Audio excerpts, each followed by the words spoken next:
გიორგი კეპულაძე საუბრობდა პატრიარქის როლზე და რუსეთ-საქართველოს შორის ურთიერთობების აღდგენაზე. დღეს საქართველოს პრეზიდენტიც საუბრობდა. საქართველოს რუსეთთან დიალოგისთვის მზად არის, ჩვენ დიპლომატიურ ურთიერთობებს მივესალმებით აცხადებს მიხეილ სააკაშვილი. პრეზიდენტმა საქართველოს კათოლიკოს პატრიარქს რუსეთში შესრულებული მისიისთვის მადლობა გადაუხადა. მისი განცხადებით გზავნილი, რომელიც ილია მეორე მოსკოვში რუსეთის ხელისუფლებასთან ჩაიტანა, მასთან იყო შეთანხმებული. მიხეილ სააკაშვილის თქმით, პატრიარქმა რუსეთის პრეზიდენტს ნათლად უთხრა, რომ საქართველოს ტერიტორიების დაკარგვას არც ერთი ქართველი არ შეურიგდება. რამდენიმე დღის წინ ჩვენი პატრიარქი, ჩვენი ეკლესიის წინამძღოლი მიდიოდა რუსეთში, წასვლის წინა ღამეს მე მქონდა მასთან ცელი საუბარი.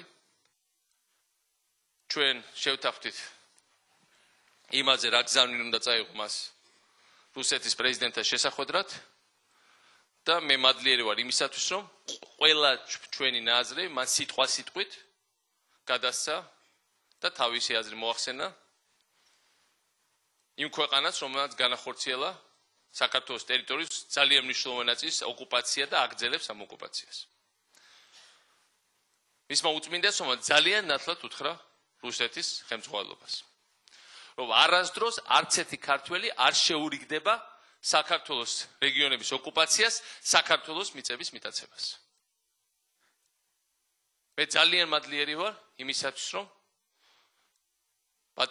პატრიარქმა აიღო თავის თავზე ამ დიპლომატიური მისიის, რეალურად ეს არის დიპლომატიური სახალხო დიპლომატიის მისიის განხორციელება. ჩვენ ველით, რომ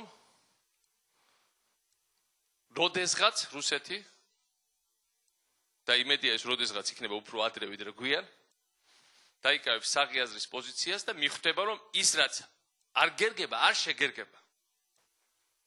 და როდესაც ზოგადად კეთდება განცხადება მათი მხრიდან, რომ ისინი მზად არიან დააბრუნონ დევნილები თავის სახლებში, იმედია, რომ ეს რა თქმა უნდა არის სიმართლე. მე უბრალოდ მინდა შევახსენო ყველას, რომ ეს ჩვენი საზოგადო ხალხი გამოყარა იქიდან რუსეთის შეიარაღებულმა ძალებმა. ჩვენ მზად ვართ ყველანაირ დიალოგისთვის, დაფუძნებელს საქართველოს ტერიტორიული მთლიანობის აღიარებაზე და რა თქმა უნდა საქართველოს ცხოვრების ყველა ადამიანის ინტერესების გათვალისწინებაზე, საქართველოს თავისუფლების აღიარებაზე.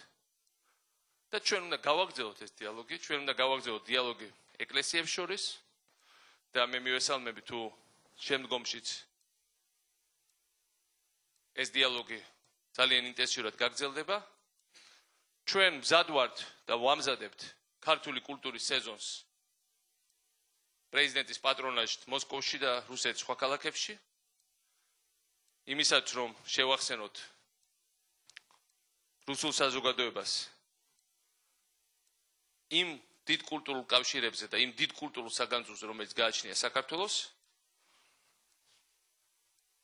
და კიდევ ერთხელ გავიმეოროთ ის, რაც ჩვენმა პატრიარქმა მას ნათლად უთხრა. არასდროს არც ერთი ქართველი არ შეეგუება საქართველოს ტერიტორიების მიტაცებას, საქართველოს ანექსიის დაკანონებას, დაკანონების ცდილობას უბრალოდ.